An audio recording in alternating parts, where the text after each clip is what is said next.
Jadi tugas di sana itu Nun Sewu ya. Di sana itu kalau mungkin adik-adik atau Mas tahu bahwa daerah Wonosari itu persis di sana. Jadi di sana itu tidak ada tumbuh-tumbuhan yang besar. Jadi Gersang ya Pak? gersang. Kalau di timur-timur itu penembak itu begini, tembak dulu apa tinggal. Kalau ditembak dulu, kalau tidak kena ya selamat, tapi kalau kena ya mati sudah.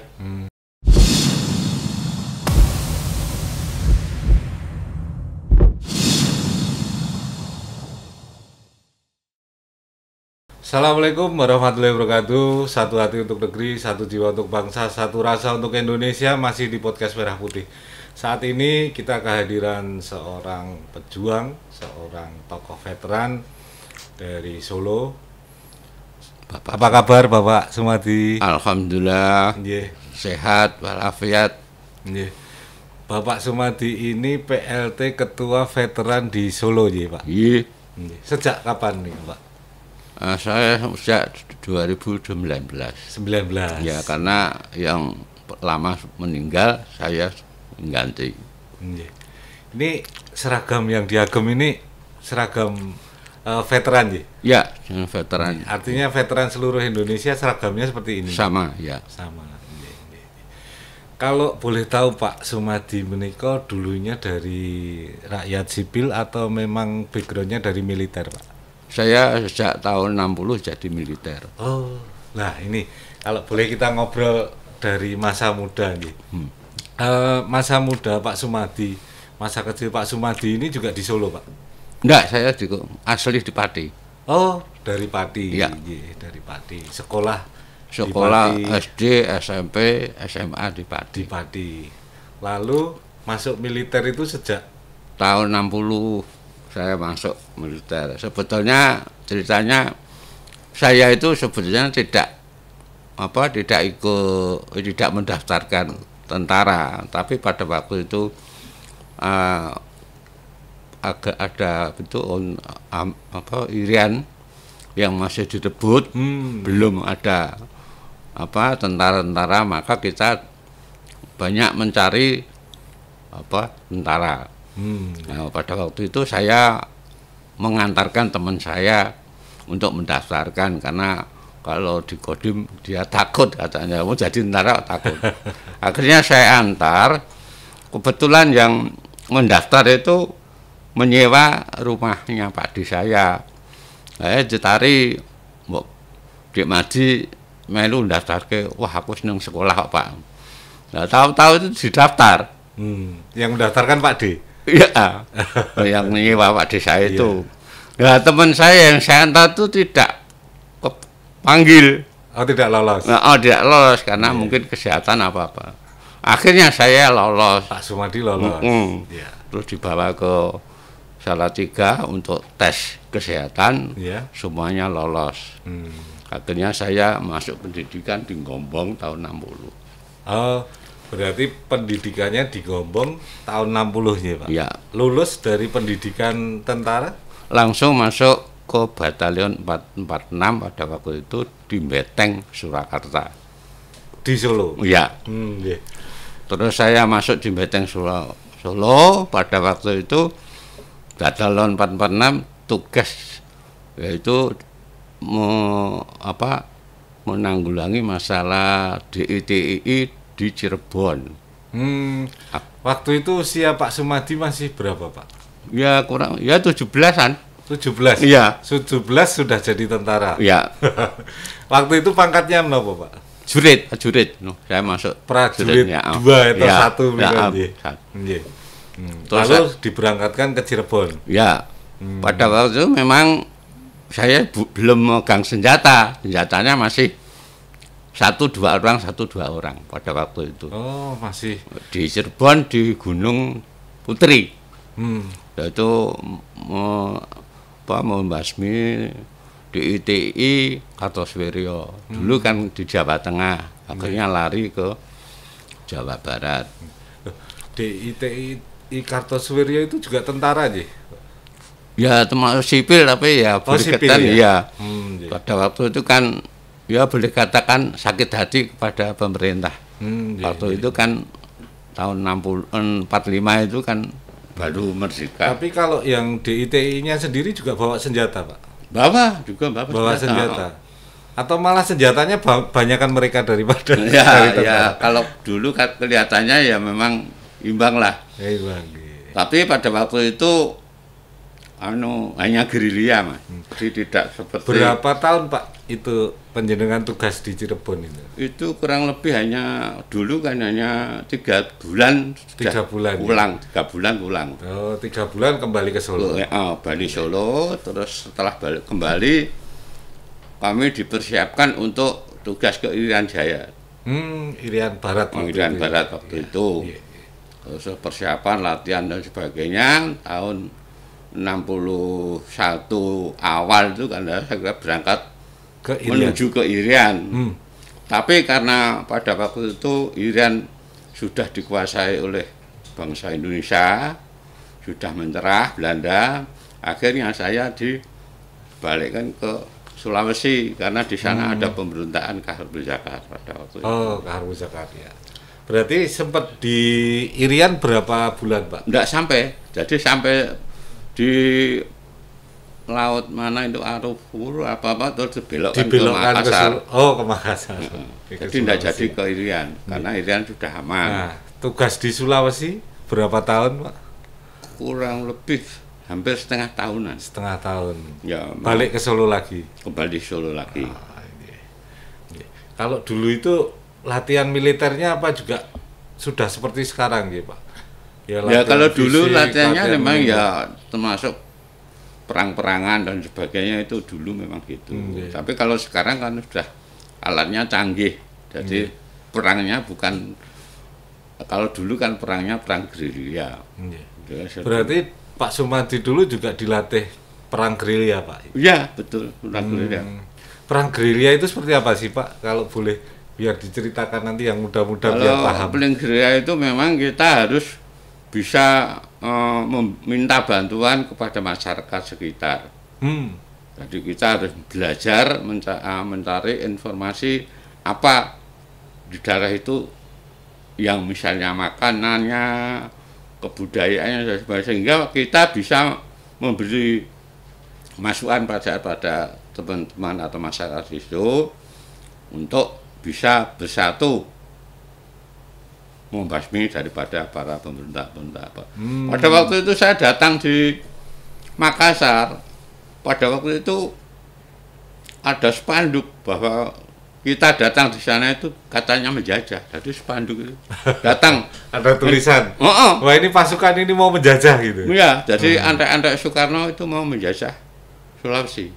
Itu pada waktu itu. Nah, itu kita juga baru paham, Pak, karena pemahaman kita anak sekarang ini yang namanya perang gerilya itu adalah perang yang dilakukan secara menyebar di hutan-hutan kan gitu. Ternyata menurut Pak Sumadi tadi ada trik tersendiri, artinya harus menyatu dengan masyarakat sekitar. Harus memberi pengertian agar nanti misinya ini tercapai. Jadi kalau pada waktu itu memang ya agak sulit, tapi bagaimanapun juga kita harus berhasil untuk memberi penjelasan kepada masyarakat. Karena masyarakat pada waktu itu memang ya boleh dikatakan komunikasinya kepada kan lain. Jadi harus door to door gitu. Iya. Berarti di samping ini buru musuh juga ada yang kepada masyarakat. Jadi bergerak sosialisasi di masyarakat. Iya, betul. Jadi tapi sambutannya baik enggak itu, Pak? Ketika pasukan panjenengan masuk ke Sulawesi itu akhirnya bisa diterima oleh masyarakat? Bisa, tapi ya lama, Pak. Jadi ya mungkin kalau enggak salah 3 bulanan baru diterima. Baru bisa diterima oleh masyarakat. Bahwa betul-betul kita itu membela kebenaran gitu. Karena pada waktu itu untuk dikatakan pemberontak Kahar Muzakar dan rekan-rekannya itu kan hanya merasa tidak puas dengan adanya dia menjadi suatu Mungkin pada waktu dia itu ikut berjuang tapi tidak mendapat suatu jabatan dan sebagainya, itu bisa saja. Kalau waktu itu tahun 60-an 2 nggih, 61 62 nggih. Ya. Itu sudah menikah belum, Pak? Oh, saya belum. Belum. Belum. Tapi sudah mendapatkan gaji itu, Pak. Sudah. Oh, ada waktu itu jadi tentara tetap sudah digaji nggih. Sudah. Walaupun baru merdeka nggih. Iya. Sudah dapat ya uang saku, uang makan itu ada. Tadi dulu namanya LP, lauk pauk itu. Lauk pauk. Tapi makannya ya memang kalau dibandingkan dengan sekarang jauh, Mas. Jauh. Iya, tapi enggak apa-apa. Pak Sumadi sendiri pegang senjata sendiri, mendapat jatah ya, senjata sendiri itu ya. Mulai tahun berapa, Pak? Saya tahun 60 itu. Waktu itu saya menjadi penembak brand. Oh, brand yang otomatis pelurunya itu. Banyak itu ya, Pak, otomatis itu. Ya, ya. Nah, itu 60 waktu dengan sudah pernah nembak berapa orang, Pak? Loh, saya belum pernah menembak orang. Ya pernah menembak, tapi kenal atau tidak ya enggak tahu ya, Pak. Yang penting berhadapan sama musuh siap. Ya. Lalu pulang ke Solo lagi tahun berapa itu, Pak? Tahun 6 hampir 64 atau 66, hampir G30 SPKI. Oh, 64 hampir itu. Mau benar. Itu kita pulang dari sana sudah merasakan apa? Organisasi tentara kok seperti ini gitu loh. Udah rasanya itu gitu. Sudah tidak cocok atau tidak karena pahamnya itu lain. Seperti Nun Sewu, saya itu ya orang Islam ya. Kalau sembahyang itu kan mesti di asrama ya. Iya. Itu sering diganggu sama teman-teman kita yang dari PKI itu. Waktu itu ya, Pak. Tapi saya ya diam saja, itu saya punya kepercayaan sendiri kok. Iya. Tapi waktu itu juga di tubuh tentara ada yang dari golongan. Ada waktu di Beteng, saya kan langsung begitu di Beteng. Iya. Terus saya pada waktu itu 64 ada kejadian G30 SPKI, saya mempertahankan di Beteng dan sekitar kota Solo. Itu memang ya pada waktu kejadian PKI itu adik-adik jangan sampai tergiur dengan masalah iming-iming yang tidak baik, karena politik itu memang ya gitulah, ada yang baik ada yang jelek. Tapi pada waktu saya di Solo itu memang kalau kata-katakan kejam sekali. Bisa agak maju, Pak? Sumadi? Bisa agak maju? Oh ya. Agak maju. Jadi pada waktu saya di Beteng itu patroli dengan kendaraan. Itu dari Beteng sampai ke Purwosari.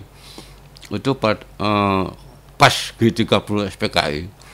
Itu masyarakat yang mungkin yang dari PKI itu banyak sekali. Saya itu dihadang sampai ikut mana, tapi sopir saya pada waktu itu Pak Wahono itu langsung masuk ke Beteng, karena di jalan Slamet Riyadi itu sudah itu parah sekali. Masa dari PKI-nya? Iya. Tahun 64 itu? Ya 65. Iya. Itu waktu PKI dibubarkan ya? Sebelum? Udah masih gunjang-gunjangan namanya itu.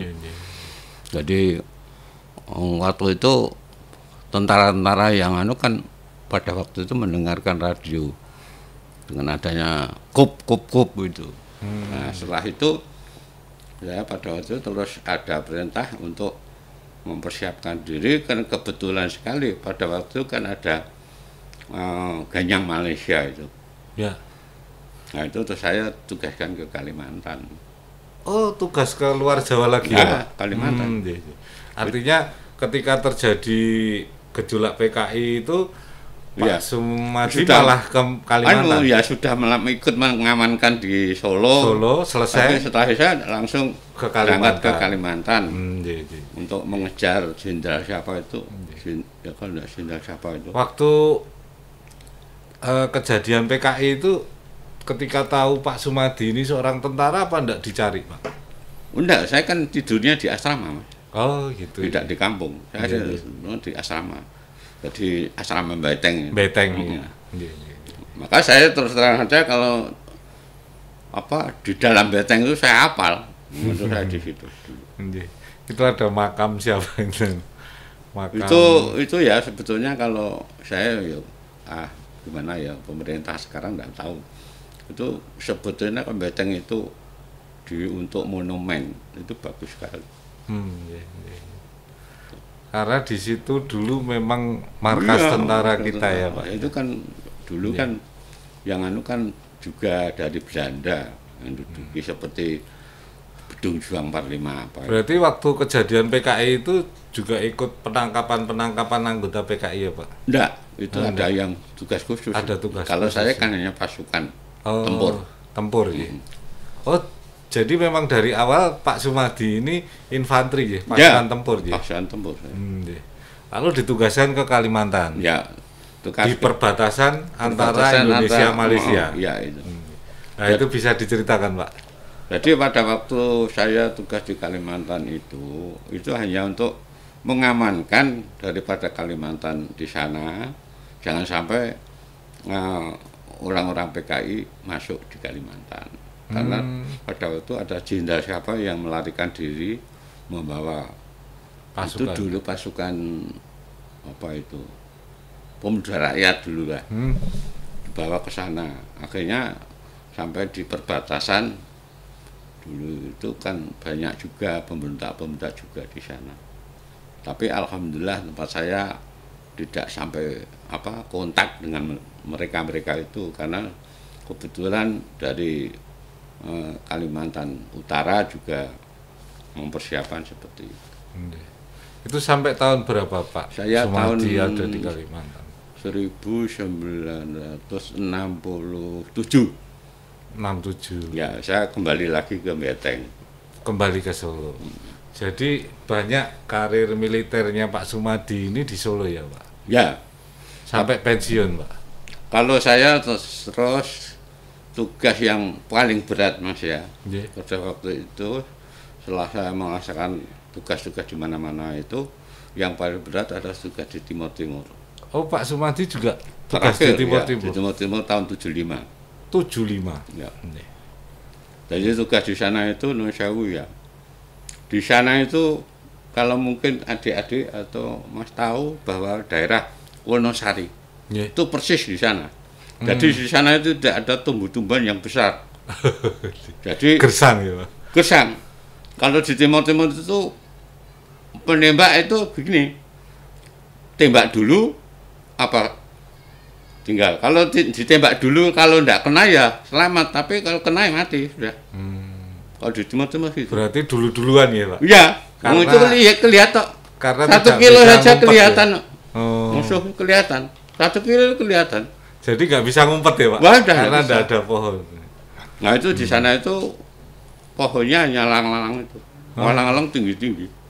Jadi pada waktu itu saya masuk Lukuisa, ditembaki sama mortir, terus sama mesin senjata mesin itu. 1 peloton saya pimpinnya selamat semua akhirnya. Saya bisa menguasai ketinggian, akhirnya sampai ke Lukuisa, terus kita bertahan karena pada waktu itu di Lukuisa itu ada jalan yang namanya Jalan Pasinda Komplek, itu khusus protolin di situ. Fretelin. Iya. Jadi kita itu musuhnya kemarin itu kayaknya ya kalau kita itu sampai di situ habis karena protolin itu banyak sekali. Akhirnya kita ya alhamdulillah bisa dipindahkan ke timur-timur yang sebelah timur di daerah Bako. Itu tahun 75 itu masih belum menikah. Sudah. Sudah. Jadi saya menikah tahun 70 ya. Oh, menikah tahun 70. Berarti punya anak 2 itu kalau saya tugas di timur-timur. Waktu itu pangkatnya sudah naik nih, Pak? Saya di timur-timur Susan Mayur. Sudah Sersan Mayor. Iya. Oh, cepat sekali, Pak. Nah, iya. 10 tahun. Ya, itu. Dari Ya, prajurit sudah alhamdulillah. Sersan Mayor. Iya. Iya. Karena pada waktu itu ya kita itu ya apa ya berdoa kepada Allah bahwa memang pada waktu itu saya itu ada keistimewaan gitu. Jadi tidak apa dari sersan 1, 2, 3 udah, tapi saya butuh sersan 1, sersan mayor. Berarti saat itu Pak Sumadi sudah mimpin pasukan ya? Sudah, timur-timur Anak buahnya berapa orang, Pak? 30 orang. 30 orang. Alhamdulillah dari berangkat sampai kembali ke Indonesia Iya, tidak ada yang enggak ada meninggal. yang iya. Iya. Tapi saya memang pada waktu itu pesan sama anak-anak, terus terang kalau kamu memang ingin selamat, jangan sampai kita itu menyentuh barang yang haram. Kayak gitu. Artinya menjarah Ya. barang dari musuh ya, Ya, Pak? karena pada waktu di Dili itu Ya. barang namanya jam tangan itu wah ribuan. Kalau mau ya satu ransel itu penuh itu. Oh, itu milik siapa, Pak? Ya Orang ya, asing nggak tahu yang di situ ya? Saya ya, pokoknya jangan sampai jangan. Yang kalau senjata silahkan ambil, tapi kalau barang-barang jangan. Kalau ingin selamat saya. Tapi sampai tapi saya sendiri memang jadi di Timur itu saya itu mau berangkat tuh sudah bawa pakaian bekas itu 2 karung. Saya dum-dum sama rakyat di sana. Memang betul rakyat Karena sana. rakyat sana ya miskin sekali, Pak. Iya. Sana maaf ya, orang sana itu malas. Oh, iya. Nah, apa yang dirasakan, Pak, ketika Pak Sumadi ini dari berbagai daerah tugas pindah itu, apa yang bisa dirasakan Pak Sumadi ini yang menapa nggih seorang patriot bangsa yang rela mengorbankan waktu, tenaga, pikiran, bahkan nyawa untuk NKRI. Ya. Apa Pak sebuah gejolak rasa yang seperti apa yang ada di diri Pak Sumadi? Saya sebagai saya pribadi saya sendiri dan ini sebagai untuk para generasi muda. Kita itu untuk menjaga negara kesatuan Republik Indonesia adalah yang penting adalah persatuan dan kesatuan. Persatuan. Ini, persatuan dan kesatuan itu ingat saja. Indonesia mau merdeka itu kan banyak sekali proses-proses. Tapi dengan adanya berdirinya Sumpah Pemuda, lah inilah pertama kali kita persatuan dan kesatuan bisa memerdekakan bangsa Indonesia. Itu. Jadi saya terus terang dalam keadaan sekarang ini masih ada dari oknum yang berjuangnya itu tidak berjuang demi negara dan bangsa, tapi berjuang untuk pribadi atau golongan. Gitu. Jadi saya terus terang dalam hati saya, kok begini? Jadi terus terang saya mau tahu kalau memang ada yang didengar ya dari para penjabat, monggo. Kenyataan sekarang demikian. Jadi mencari saya sendiri ya. Ingat saya sekarang berjuang 32 tahun. Iya. Hanya pensiun saya hanya 2.700.000. Terus saya menuntut siapa? Apa cukup satu bulan? Tapi gajinya DPR berapa? Iya. Uangnya siapa itu? Saya itu gitu. Iya. Saya bukan meri sama anggota DPR. Saya sendiri, saya hanya pasrah pada Tuhan. Mudah-mudahan apa yang diberikan kepada saya cukup Berkah. Betul. Tapi perjuangan beliau-beliau sesepuh seperti Pak Sumadi dan kawan-kawan ini kan tidak bisa dinilai dengan uang ya Pak. Betul. Artinya sebuah penghargaan saja sudah sangat membanggakan ya. Nah itu rasa cinta tanah air yang dialami di masa Pak Sumadi muda dengan sekarang ini, menurut Pak Sumadi masih sama atau sudah beda Pak? Wah jauh berbeda. Memang Beda. saya terus terang Nggih. dalam sekarang ini baik pembangunan struktural dan sebagainya itu bagus sekali. Infrastruktur, ya, Wah, bagus, sudah ya, bagus. saya ya. percaya. Nggih. Karena dengan adanya kemerdekaan itu tadi, Kalau tidak merdeka tidak bisa bangun. tidak bisa. Nggih. Maka saya terus terang, bukan saya ini nun sewu ya, veteran itu minta di sanjung-sanjung dan sebagainya. Pemerintah itu pedulilah, entah pemerintah pusat maupun daerah itu peduli kepada teman-teman kita. Karena terus terang teman-teman veteran yang banyak, ya mungkin kurang, apalagi janda. Itu saya memang berhasil. Meskipun demikian ada juga dari para kemarin dari pandemi Madani juga memberi bantuan, dari BRI juga BNI juga memberi bantuan kepada para veteran. Tapi yang pemerintahan jangan kok tidak ada. Saya bukannya saya minta menuntut, Bu, peduli saja monggo. Karena di dalam veteran ini tidak semua anggotanya mendapatkan pensiun ya Pak. Ya tapi ada juga mendapat tunjangan. Tapi tidak seberapa Pak. Tidak seberapa. Hanya 1 juta. Nilainya sangat kecil untuk hidup di zaman sekarang. Satu bulan tidak cukup. Apalagi untuk kepentingan daripada masyarakat. Dia tidak mampu. Bukan saya menuntut bahwa pemerintah itu menaikkan, enggak lah, pemerintah itu peduli. Kita sebetulnya kalau tidak merdeka, ya, apa bisa? Maka dengan adanya persatuan dan kesatuan itu, mari kita bangun negara Republik Indonesia yang begitu maju, makmur, adil. Saya mengatakan sekarang itu Indonesia makmur, tapi adilnya mana? Belum sampai ke situ.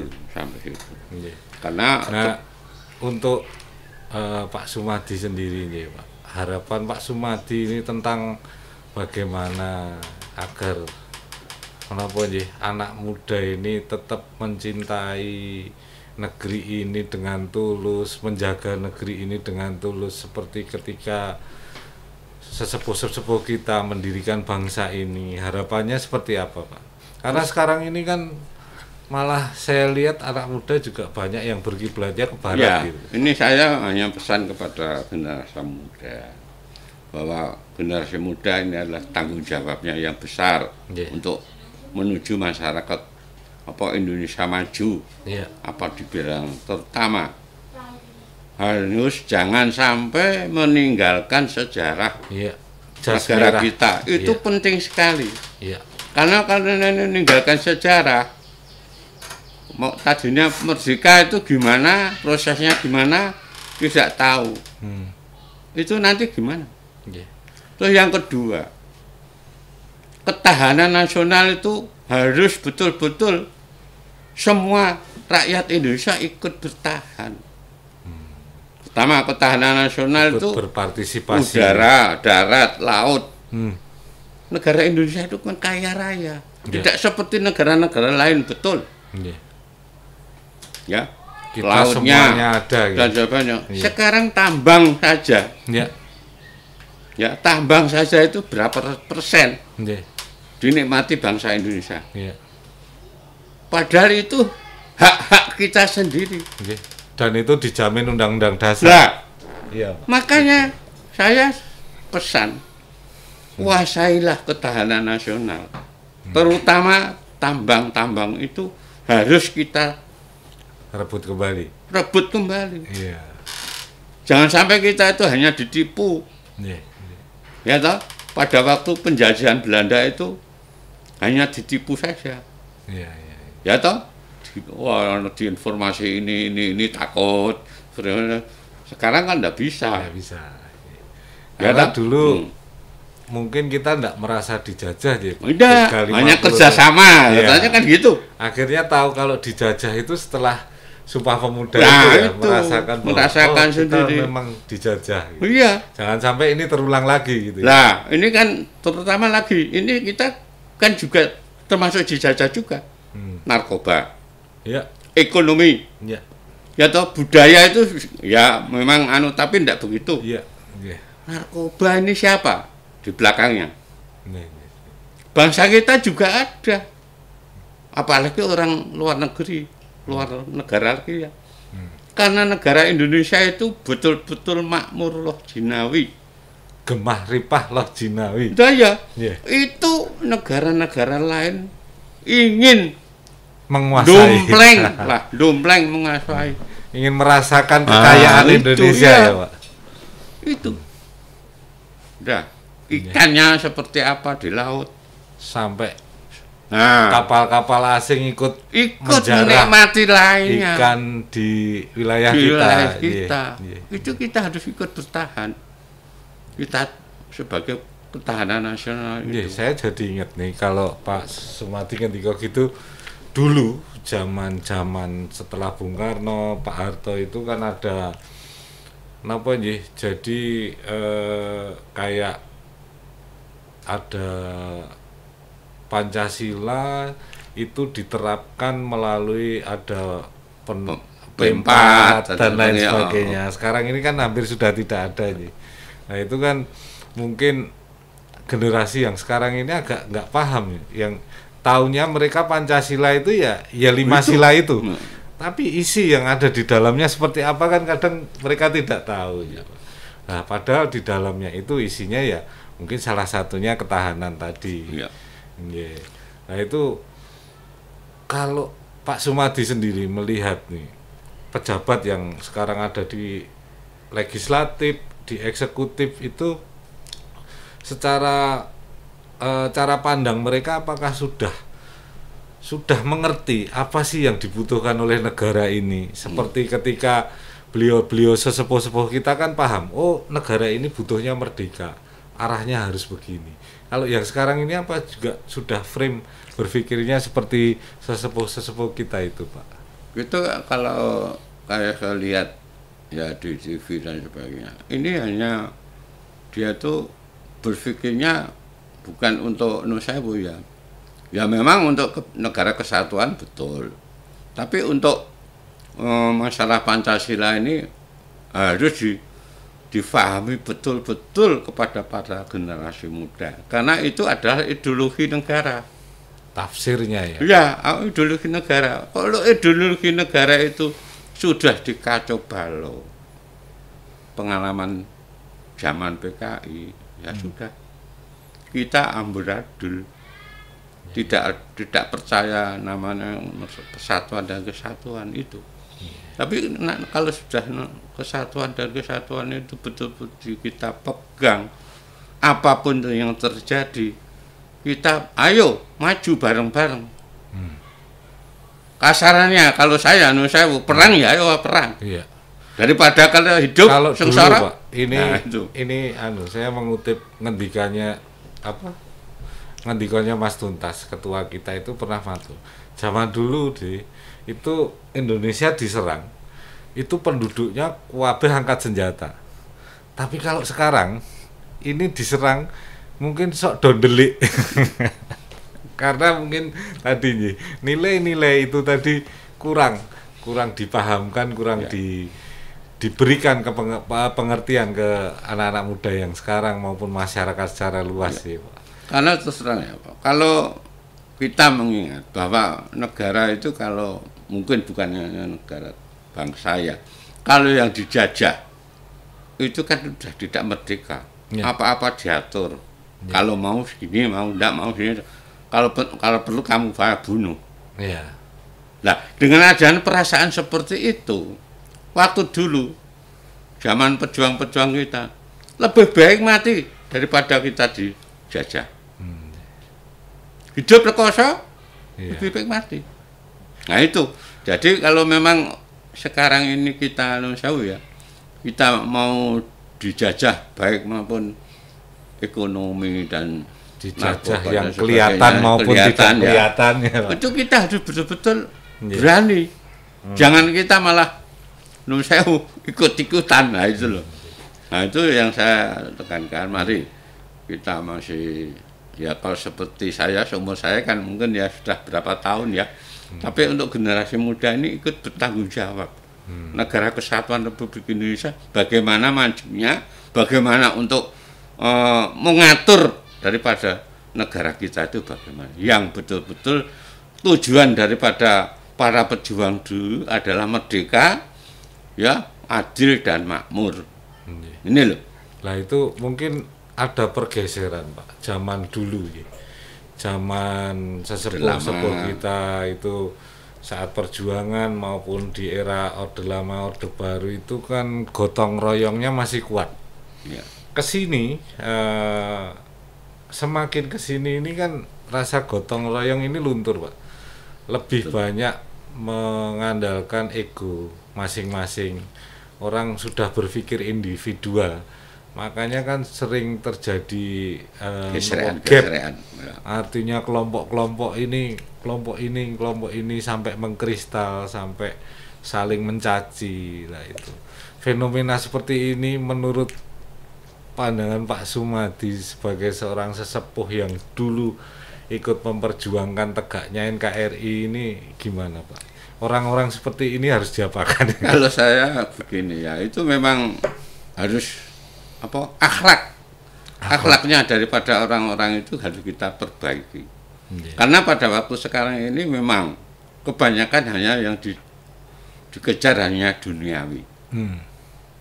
Ya toh, akhirnya kalau dikejar dunia, akhirnya mempunyai rasa dendam, iri, itu mesti. Dengan adanya timbul dendam, iri, itu nanti akan timbul juga perpecahan. Nah, makanya itu dengan adanya itu persatuan dan kesatuan harus kita.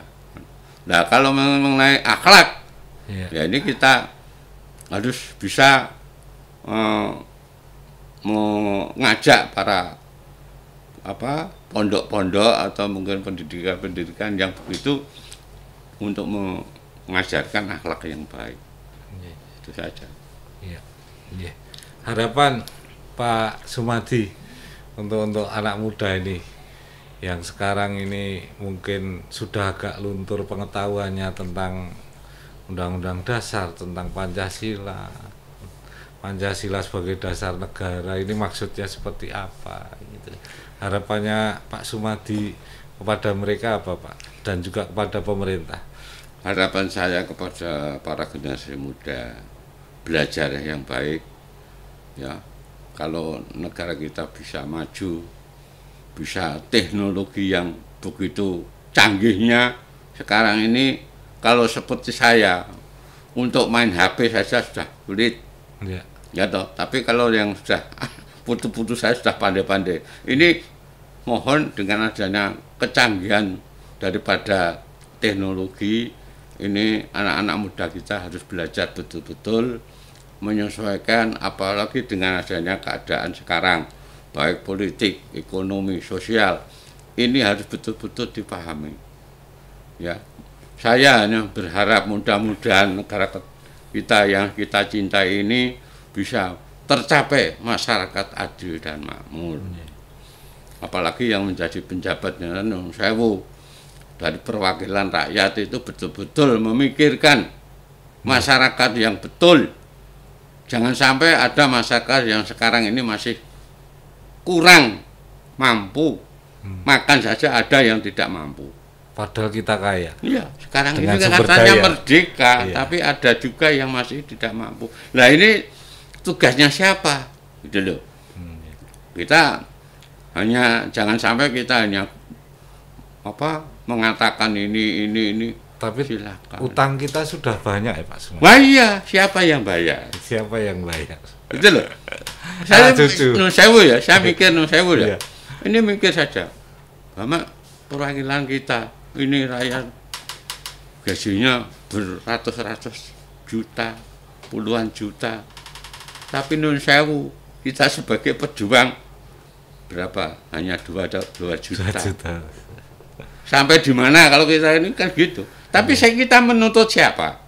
Kan gitu. Kemarin sudah pernah berdialog dengan DPR atau dengan perwakilan kementerian atau pemerintah, sudah pernah dilakukan Pak? Kalau saya belum. Saya memang rencananya. Kalau yang dari pusat yang ya sudah, kelihatannya sudah. Tapi sudah ya yang belum. Maka dengan adanya kepedulian yang boleh katakan untuk mengangkat daripada ekonomi kita kan harus semua imbang, Pak. Jangan sampai terlalu jauh. Tapi sudah menerima vaksin, Pak? Oh, sudah. Ya. Untuk veteran sudah. Sudah. Solo sudah semua. Ya. Jadi jangan sampailah kita itu terlalu menyolok, nun sewu. Kerjanya hanya gitu-gitu saja kok. Imbalannya seperti itu. Itu banyak yang menyatakan, ya gimana lagi kita. Karena keadilan itu juga porsi. Nah, itu. Adil menurut pandangan siapa? Nah, itu. Mungkin itu adil menurut pandangan mereka. Karena mereka bati kasarannya dagangan gitu. Ya toh? Nah, kalau seperti kita ini kan nun sewu. Dulu kan berjuang tanpa pamrih. Tanpa pamrih. Ya toh? Tidak memikirkan aku itu sebenarnya untuk apa, gajiku piro dan sebagainya kan enggak. Pak Sumadi pernah enggak melihat situasi sekarang ini sempat nolus dodo? Hampir tiap malam saya itu nolus dodo. Kok ya kebangetan men, kok ya isane men, kok tegel-tegel men. Dia mengatakan gini, kemarin ada wawancara dari DPR toh? Iya. Gajinya sekian, tanggal sekian. Ratusan juta. Itu memang betul, kenyataannya begitu. Lah yang jadi anggota PR kudune ya kasarane nek wong Jawa ya isin. Nyambut gawe ku apa ngono sewu lho. Lah, makanya Pak Sumadi putra-putra wayah anak cucu diberitahu, Pak. Nanti kalau ada pemilu lagi, kalau ada iming-iming milih aku tak kasih uang, ada money politik, tolak. Agar nanti mereka itu tidak punya nafsu untuk mengembalikan modalnya gitu. Itu memang jadi saya sendiri sudah beritahu.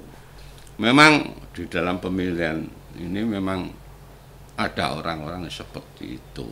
Karena terus terang saja, baik itu pemilihan wali kota, bupati dan sebagainya, itu mesti mengeluarkan uang seperti itu. Ya itu tadi, semua itu mesti mempunyai pamrih. Iya. Ada loh.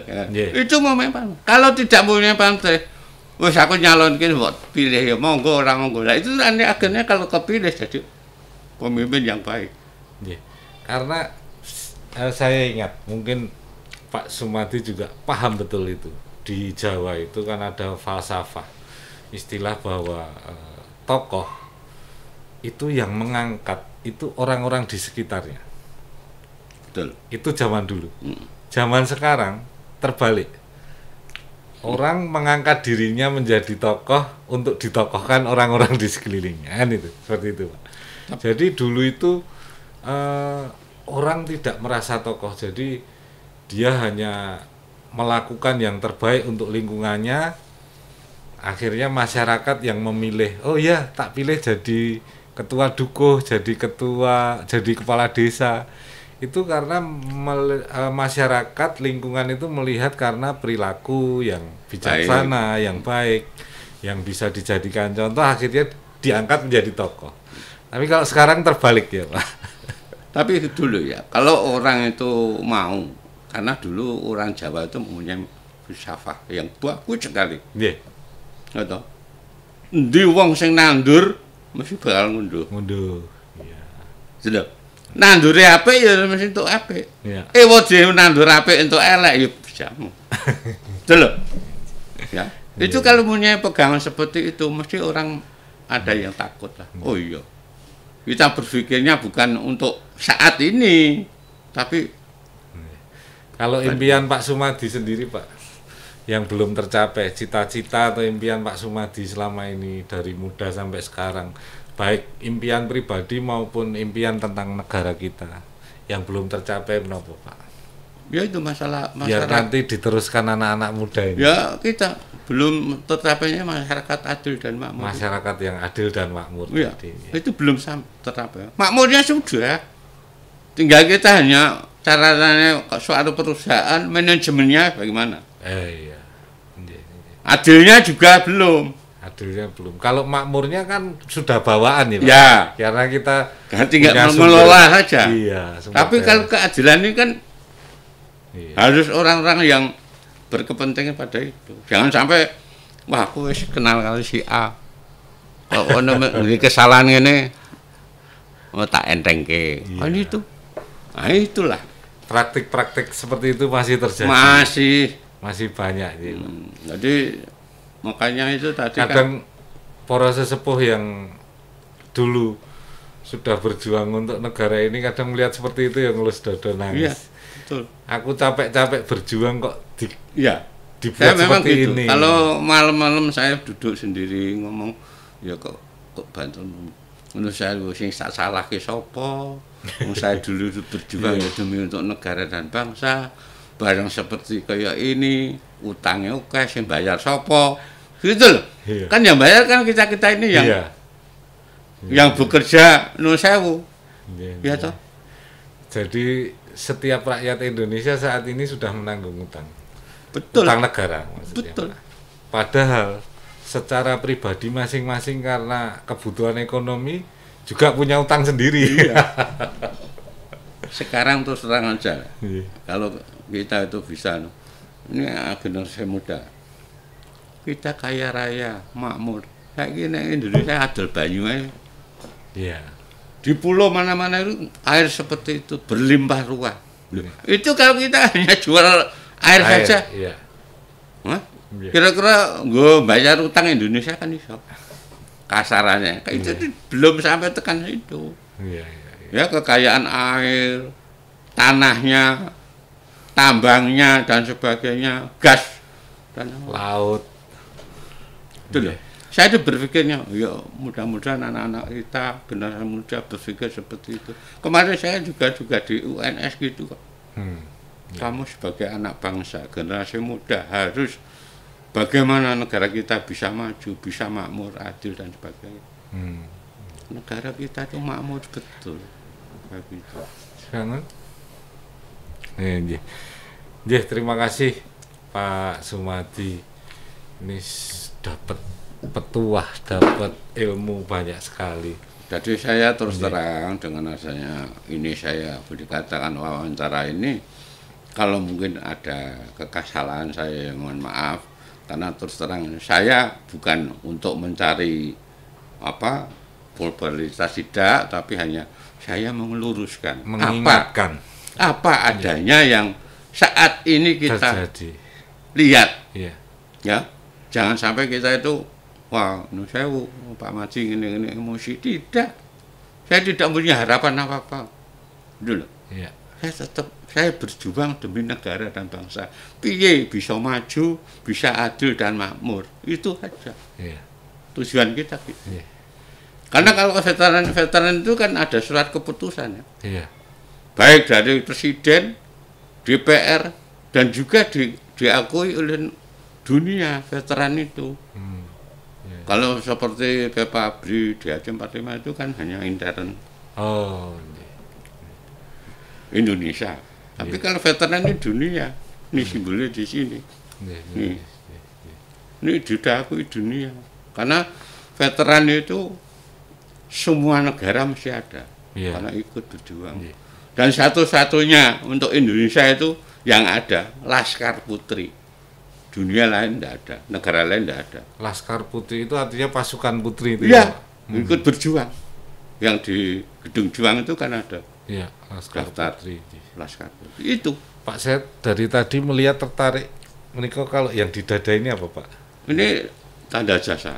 Oh, tanda jasa. Artinya berjuang berapa kali mendapatkan ini penghargaan ada dari di- negara. Ini di mana? Jawa Barat dan sebagainya di negara. Terus ini yang terakhir Timur itu. Oh. Jadi memang tanda jasa itu banyak. Tapi saya bukan masalah ngejajah tanda jasa Anda. Saya berjuang demi Allah untuk negara dan bangsa. Itu saja.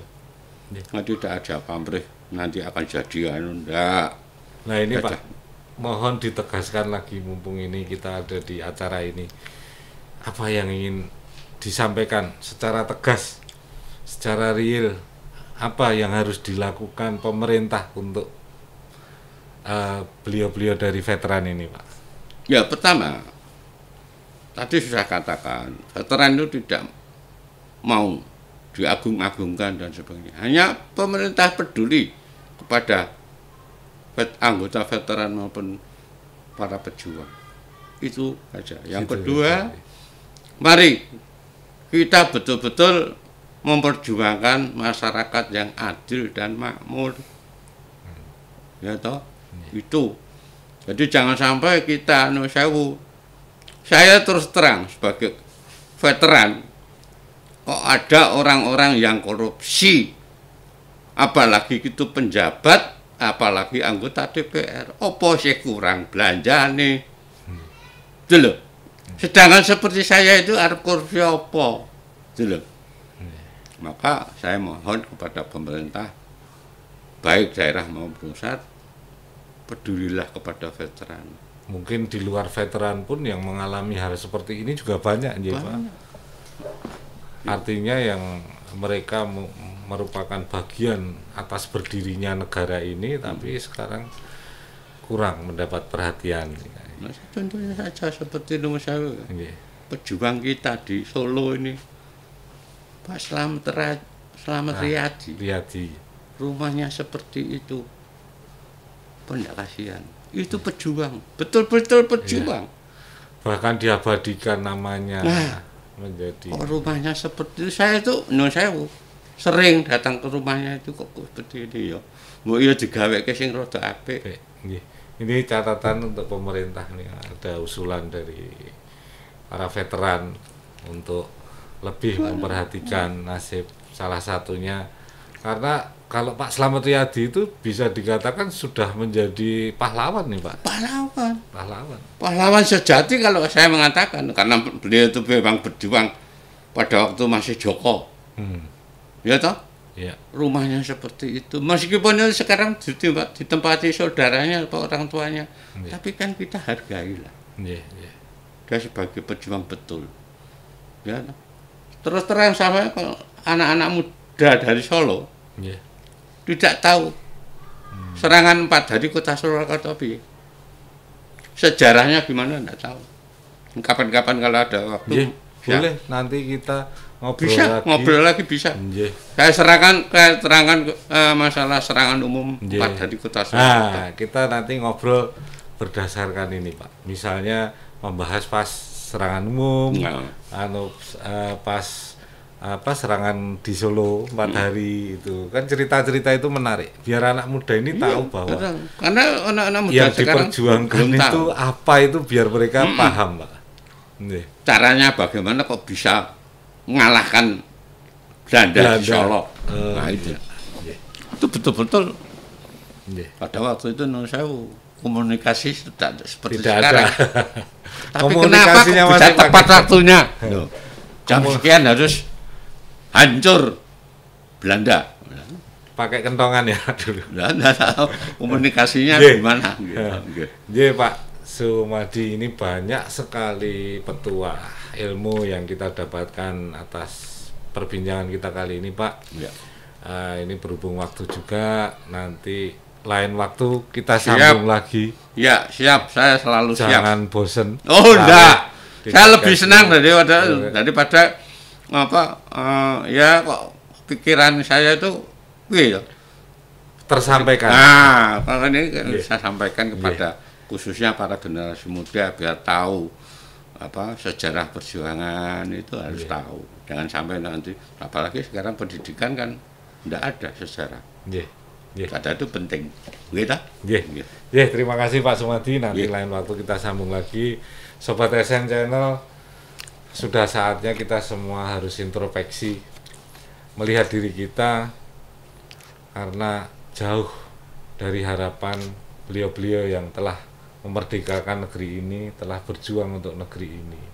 Jangan sampai beliau-beliau yang sudah berjuang untuk negeri ini sedih melihat atas apa yang kita lakukan, apa yang kita lakukan yang tidak baik maupun yang menghambat atas kemajuan negara ini. Jadi semuanya bisa saling mengintrospeksi diri sendiri, bisa saling menjaga persatuan dan kesatuan. Masih di podcast Merah Putih. Wassalamualaikum warahmatullahi wabarakatuh.